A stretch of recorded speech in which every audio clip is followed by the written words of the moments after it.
Welcome to another edition of UCRD Reviews. This time we're going to be reviewing the latest release, the MS-06FZ Zaku II FZ version anime, also known as the Zaku II Kai. Now this mobile suit appeared in Gundam 0080, War in the Pocket, as well as many other forms of media, video games. I believe it was in Missing Link. It's been in several mangas. It's been in Gundam Build Fighters, I believe. But it's a really neat design. And within the Robot Spirits MSIA line that's been going on for a long time, we've never had one. They've never made this mobile suit into a figure. So we've got, the MMP-80 90mm machine gun from the Zaku II Kai uses in the UC Arms Gallery. Some of the MSIAs came with those. The Zakus came with a machine gun, etc. But we never actually got a traditional Zaku II Kai. So now we finally have one. So front of the box, it's windowless. It's the final lunge from the TV series, so there's kind of all the stuff it can do. You have the scene, I think it's the end of the first episode there, where he's sitting down, maybe the second episode. And then you have the side art, so let's take a look at it. So here's the Zaku II Kai. So I've been waiting for this release for quite a while, since they announced it, really. And we finally got it in. Now this is a version anime figure, so they tried to make it as close to the anime as possible, I suppose.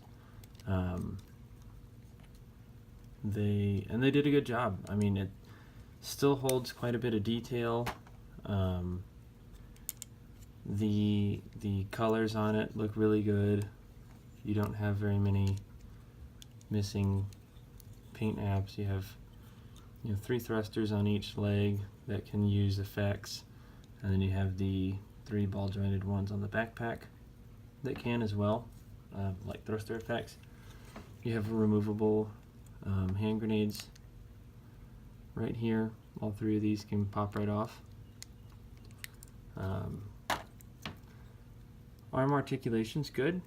The shield, I went out of frame there. The shield and the shoulder armor here are a little restricting, but nothing crazy. Joints are tight, really tight. Like, some of these joints are so tight that they're I'm worried about them. Initially, they were a lot tighter when I first got this figure and was trying to break it in, but there's a lot of just stiffness to them. So that's one complaint there, is the tightness. You do have a lot of articulation. There's a lot in the waist right there. You do have a little hatch here for storing a Zaku bazooka, although he does not come with one. So the head with the mono eye is not like your normal Zaku robot Damashi. This whole piece right here is just removable. It pops out and you replace it with a different one. It comes with one, mono eye on this side, a mono eye on this side. So we'll cover that in a little bit. But this is a figure. It's got great articulation. I have no complaints about that. I think my big thing right now is the joints. They're really stiff to the point where if somebody gets a kind of a dud figure, it'll break. I mean, you can just, like, the torso kind of freaks me out, because there's worries me. Feels like it's gonna break. But anyway, let's get into the accessories of it. That's the real fun part of the Zaku II Kai, is all of the accessories. So let's take a look at them real quick.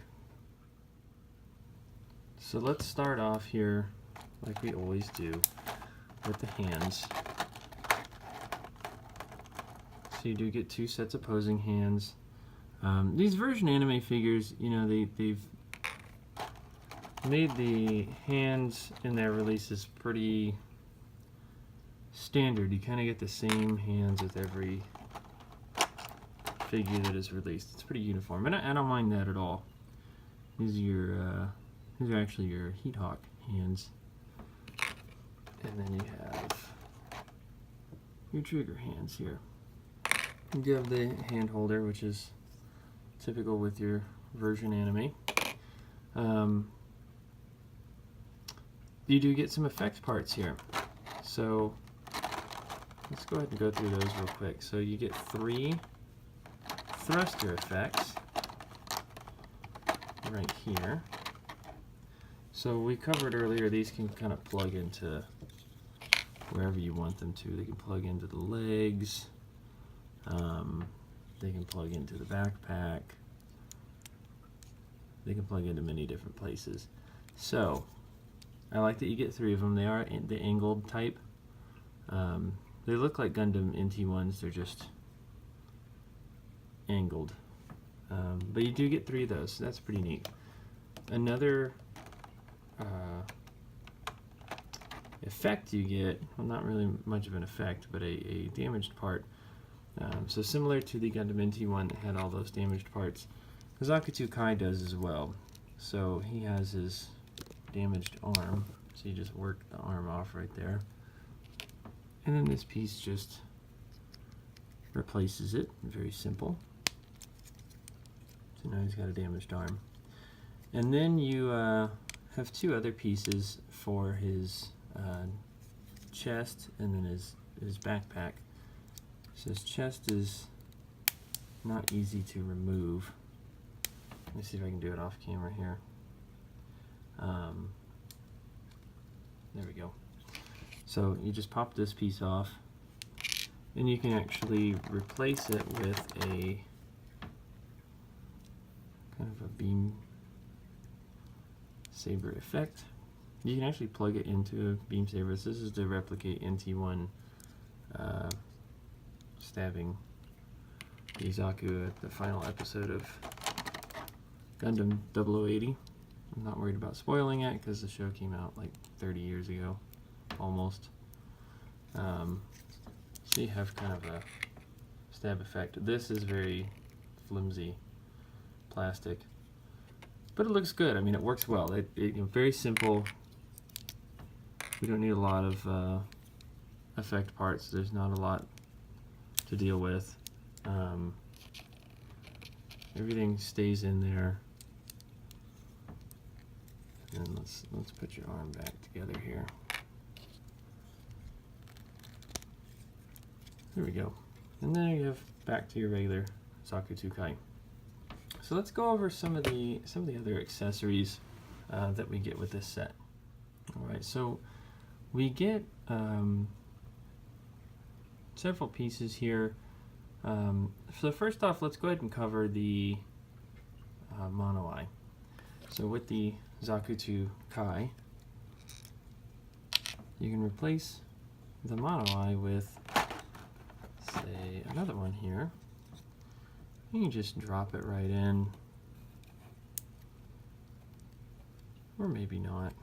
Maybe you can't. There we go. And it kind of get it in there. So now you have the mono eye looking over here. And you do have another one looking over here. So let's go ahead and look at that. But first, we need to take a look at one of my favorite accessories, the Fritz helm, and you'll see it comes with the other mono eye in here. So this is the Fritz helmet, Fritz helm B-type, whatever you want to call it, that was shown for about a second in the show. I mean, very, very short scene in the very first episode, and you could hardly even tell what you're looking at. All you really could see was this tapered piece here, and it was in one very short scene, so I'm glad that they actually got it. It looks great. I really like it. I'm probably going to keep my Zaku II Kai with that head. It's actually a different sculpt too. You can see with the mouthpiece. The mouthpiece is actually different. The cables run a little differently. Obviously, the top of the head's different. So it looks great. Another piece that this set comes with, we'll put the regular head back on real quick, is the commander type. So again, only seen in one part of the show. I think is in the second episode, when the commander type comes to pick up Bernie after he was shot down. So it's got quite the antenna on it. You do have a replacement way up here, just in case it breaks, which is good because this is definitely what I would call breakable. But it looks great. I'm glad that both of these heads were included. You do have a heat hawk, so you have it in its stored position. My complaint with the heat hawk here is when you want to store it, it stores like that. It's jutting out. It's really in the way with poses. I like to have the handle kind of going downward. And unfortunately, this is the only way you can store it because the skirt armor comes off. Because it's a rectangular square or squared peg, not rectangular. So there's no other real orientation that you can make it as. You know, it's got to be on one particular angle, because the other way to do it would be like that, and that's, you're gonna have a hard time grabbing it if it's like that. You do have the deployed heat hawk, which is much longer, great for two-handed poses. To me, it looked a little big initially, but once you actually start posing with it, it's fine, and the colors are good. You do get a hand grenade, a deployed hand grenade, which is a nice little inclusion. I know Bernie in the show kind of used them as stationary bombs, but you can pose your Zaku II Kai with it, throwing it or something. And my favorite weapon is the MMP-80 90mm machine gun. You do have the grenade launcher here. So on the old MSIA, this whole handguard and everything was just kind of popped off. But in this one, you just remove the barrel of the grenade launcher. So it looks like that. I kind of like this more than what the MSIA did. You can also remove the magazine, which is a feature not found on many robot damashis. Otherwise, other than these two pieces, it is a single sculpt. It is compatible with effect parts, etc. And it looks really great. I mean, this is a great mold for it. So that's all the Zaku II Kai's accessories. So let's move on to some of the final thoughts here. So the Zaku II Kai is definitely one of my favorite figures that I have. It's a great release. I would give it a solid 9 out of 10. The only thing that dinged it was really stiff joints and not including a Zaku bazooka, at the very least. You know, the Zaku II Kai used in other forms of media. It's been seen using Zaku machine guns, Zaku bazookas, Goof heat swords, and even these really cool big Xeon shields. I don't expect really any of those to be included, except they, allow for a Zaku bazooka to be stored on the backpack, so or on the rear skirt armor, I'm sorry. So, you know, I think it would make sense that they would release that. But other than that, it's a very solid figure. It looks great. It's good for posing, and you have a lot of options with it. So definite 9 out of 10. If you like Zeon, pick this thing up.